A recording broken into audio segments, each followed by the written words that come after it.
I would always say, no, that's the test. It says don't do that. You got to find a creative way to do that, right? If it says do not enter, it's like, okay, we can't enter that way. But I'm like, it didn't say you can't enter through the window. Somehow I woke up out in Beverly, fucked up, smelling like that bourbon, and I end up alone. I'm not certain. Yeah, the girls impolite in the club every night. That's how it goes when you Hollywood perfect. The hard times began at an early age. Your parents, especially your dad, escaped the coup d'etat in Ghana. Now, was he in support of the National Liberation Council or against it? The way my dad tells it is he was supportive of change, but not by violent measures. Right. And if you weren't supportive of violent measures, then you're the enemy, basically. So he got arrested and almost executed and all that, all over that. It's fascinating to me looking at the history of Ghana and the people who succeeded and became president or whatnot, and hearing it from my parents' point of view versus what the history books show. It's very fascinating. People are starting to catch on to what was happening from my father's point of view versus what the history books would say was happening. So we'll go on to. Well, actually, no. You know what? You mentioned history books.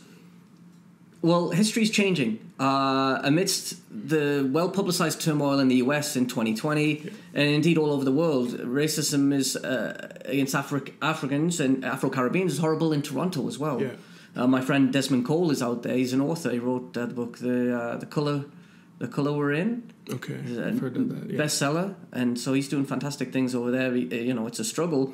Now, let's just get back to the music side of it. Several recording academies removed the term urban from their title. For example, the Grammy Awards renamed the Best Urban Contemporary Album to Best Progressive R&B Album. Republic Records removed the word urban from its departments. What message does that send to artists whose music represent their culture? Oh, that's a good question, man. The removal of urban. I guess when people hear urban music, I always think, when I hear urban music, I hear like just black music, just in sort of in a box per se.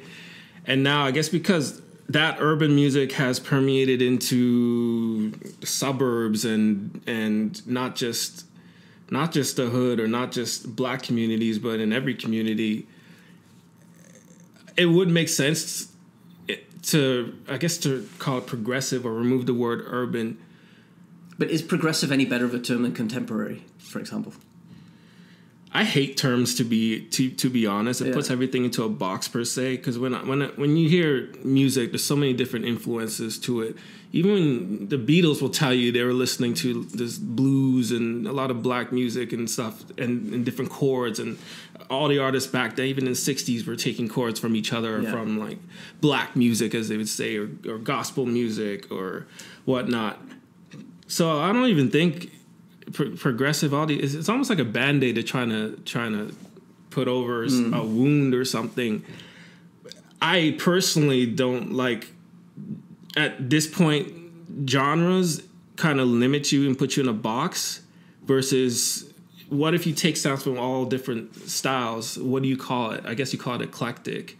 But I guess for the Grammys and for music per se, they're trying to give it a term that is respectful to the originators, but also acknowledges where it's evolved. But it's really hard to find the right word to do that. I don't think it's about the words. It's about the actions. Like the Grammys, and especially they're being criticized for the decisions they're making. It's not just about, is it urban or this or that? It's show through the results or through their actions how they respect the music from black artists and artists in general. So you mentioned eclectic, your eclectic genres, I guess, in your music, but it's not just the music. You have a relationship with nature, and you've transferred that over to a collaboration with music and eco-friendly products as well. So do you want to talk to me a little bit about that, about Fuck Fur and Hypefest? Montreal was art school to me. So I decided to start making eco-friendly, I guess you say vegan or cruelty-free streetwear. So yeah, I called it Fuck Fur because there's always protests going on in Montreal about the fur industry and the cruelty that's behind it. And I've been to a lot of those protests and stuff, but I came to a point where I'm just like, I don't want to just talk about it. I want to do something about it. How am I going to change this? Like, I can hold the picket sign, but I'm a creative person. Why don't I find a different way? So I'm like, so one day I just came up with, the whole Fuck Fur thing started. And that really got me into eco fashion, especially because I finally dived into it. I wasn't talking about it. I wasn't talking about change. I was creating change. I was creating my statement on a simple T-shirt or a sweater and selling it and raising money for, animal sanctuaries and whatnot. So that's how my foray into that avenue started, and it's continuing. It's evolving to me studying how to take recycled plastics and turn into fabrics and I want to make clothes like H&M does, but all eco-friendly and accessible to everyone. That's going to take me some time to do, but I'm going to be alive for a long time, so I have time to do that. But that's one of my goals and visions. And one of these visions came to reality when you were invited to Hypefest. How did you come about being invited?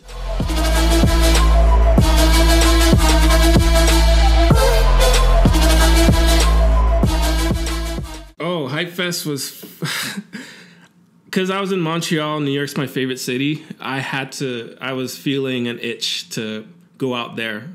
I was feeling a ceiling in Montreal, and then I said, okay, it's Thanksgiving week in Canada.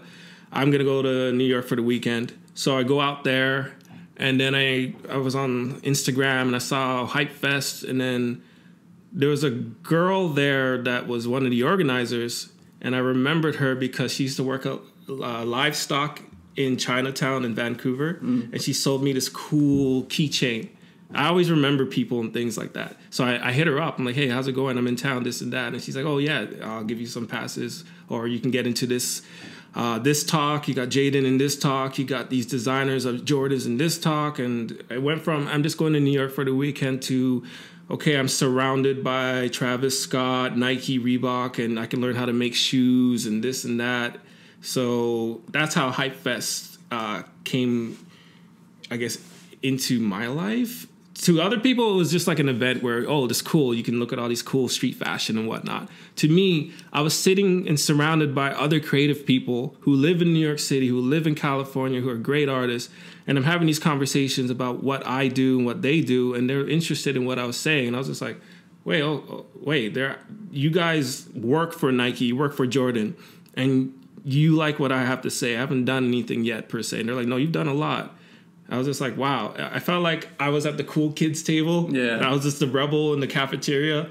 And I sat down with them, started talking to them. They're like, whoa, we like you. Like, welcome. So, yeah. What's the difference between a Travis Scott or a Gucci Mane being involved in a project like Hypefest as opposed to KOFI being involved? Gucci Mane, Travis are, I guess they're very mainstream. They're very... What they represent is different from what I represent. Like you said, I'm very spiritual with my music. I mean, their music, everyone's music has some sort of soul, some sort of vibe, and they definitely have that. But for mine, there's something deep and spiritual that I don't really see in a lot of rappers today that I bring to the table. I think that the difference is when I'm there, I'm looking at things from. Not just if it's material, it's always material and spiritual together. Like, how does that coincide? I never want to do something that takes away from my values, and my values are beyond what you can see. It's all about authenticity. It's it's about. I have that down. Is your involvement more authentic and less about how you can just market your brand compared to theirs? It's all about authenticity. I don't give a damn about. Branding per se. My branding is just being an honest artist, and I remember reading a quote that said an artist doesn't think about branding. An artist thinks about their body of work. They're just creating art. They're not sitting there thinking, okay, what's KOFI's going to be, this edgy, cool, this, that. I don't think about that. I feel, what am I doing? And if I can go to sleep at night and still feel my soul, look in the mirror, and all that's still there, then I'm doing my job. That's art to me. That's my creativity. That's my litmus test to see if I'm on the right path and if what I'm making is, true. Talk to me about Pug Entertainment, which actually started at SFU. And what did you go to SFU for? I went in there thinking I was going to be a doctor, so I was studying kines, but I left there majoring in English and like studying business and film. Yeah. So Pug Entertainment was I call them my brothers, my best friends, my close compadres, my childhood best friend. 3 of us decided to start making movies. So we would sit and 7 days a week, 8 hours, write scripts. So we wrote a comedy, we wrote an animated script, and that evolved to us driving to LA 18 hours and starting pitching our projects, or sitting in a car in Stanley Park, calling studios and making connections. And over the years, using the studio handbook that you found. Yeah, it's the Hollywood Creative Directory. It has all the names. You can look up Disney's president and like call the secretary. And on the bottom it says no unsolicited messages. So you see that, you're like, oh no, we can't call them. I'm like, I would always say no. That's the test. It says don't do that. You got to find a creative way to do that, right? If it says do not enter, it's like, okay, we can't enter that way. But I'm like, it didn't say you can't enter through the window or you can't enter through this. So we found our way in just by being true to ourselves and being nice to secretaries and receptionists and, giving them flowers, candies, and remembering their names. So you drove out there before you would actually pick up the phone and make a phone call? It's a combination of both. It was... we're calling people, but if they don't see our face, who cares? Especially in LA, it's not about calls. It's about face-to-face meetings. And we learned that by driving down there. And the more we were down there, the more things were progressing versus when we're up in Vancouver trying to make phone calls. They don't see you. They don't really care. Yeah. So, yeah, that's where that came from. And what happened? Meetings with Fox Animation, sitting with the vice president, meetings with DreamWorks, meetings with Illumination, sending scripts to The Rock, Hugh Jackman, Ryan Reynolds, and collaborations with a studio in Paris, another studio in Germany. We just built a relationship with people you would never think you could build a relationship with. They were asking us, which studio did you start working at? I'm like, no studio? It's like, how'd you get in here? We wrote a script, we came down, we drew these drawings, we did this. A lot of people were shocked because usually you start in the mailroom and you work your way up. We just worked our way up. We entered and people listened and they were really intrigued by what we were doing. We weren't asking for help. We were saying, we have this script, and either you guys get involved or you don't because it's blowing up. And that was our speech to everyone because that is the honest truth. We were hoping to collaborate. We weren't looking at them like they're up here. We're like, hey, how you doing? You work at Fox. We have this script. Disney's looking at the script. DreamWorks looking at the script. But we want you to work on this script. Are you in or out? That's the energy we'd come in with. Not, hey, could you please look at our project? Yeah. It's, no, we made this. We're going to make this, and we would like you to join us. It's a very different aspect, a very different energy. We would come in and is that sorry? No, sorry. And you're asking what's going on. It's, I guess you say it's ongoing. It's always ongoing. It takes years and years to put a film together. What's important is the relationships we built are still there, and any film project or project I have in mind. Now I have the resources to put it out. So I was going to say, with Noda. Oh, yeah. Is that something you would think about doing with Noda? Oh, with my creative company? Yeah. Definitely. Because there's so many divisions of my company that I want to build. Sigma WULF is the first project on the music side of it.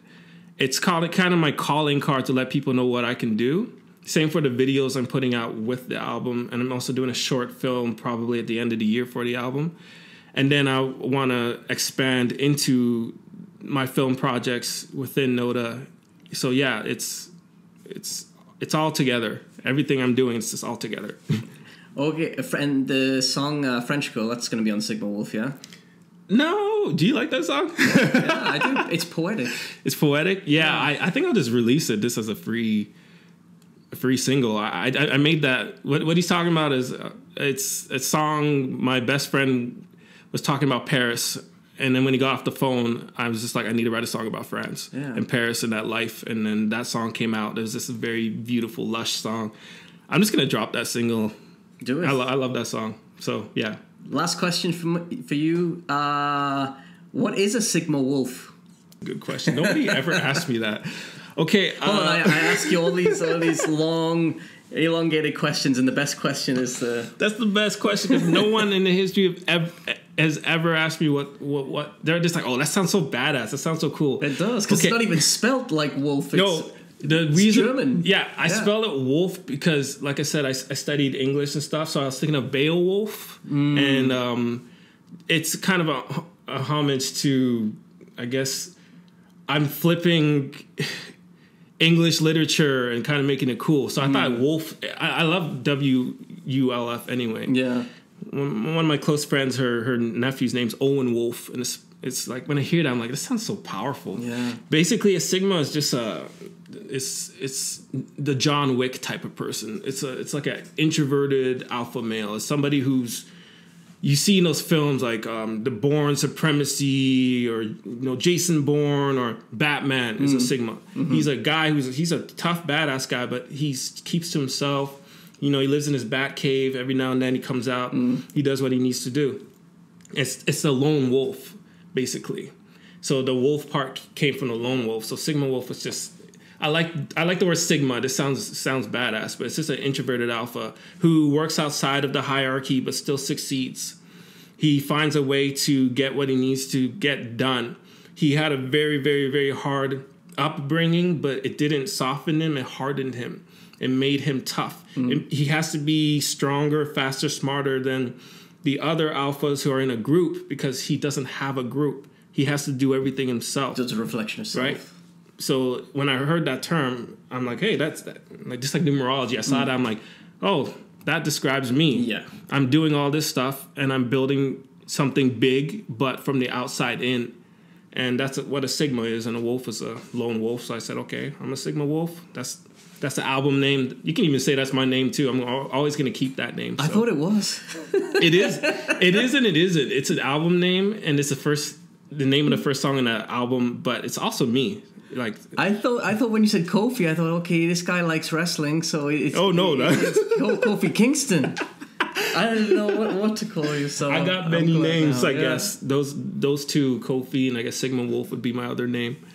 Yeah, so that's what it means. It's just it's an alpha male who's just keeps to himself, introspective, and is a lone wolf. So we're gonna talk to you again once Sigma Wolf drops. Yeah. Because there are things I want to talk to you about your Ghanaian roots as well. Okay. So I'm excited about that. I'm excited about the album because your music is fantastic. Appreciate it. I was listening to Urban. Oh my god, the name. Death Blow. What am I talking about, Urban? I was listening to Death Blow this morning. Oh, I appreciate it. Fantastic. Thank you. So thank you very much for being a part of Legends. And we will see you next time.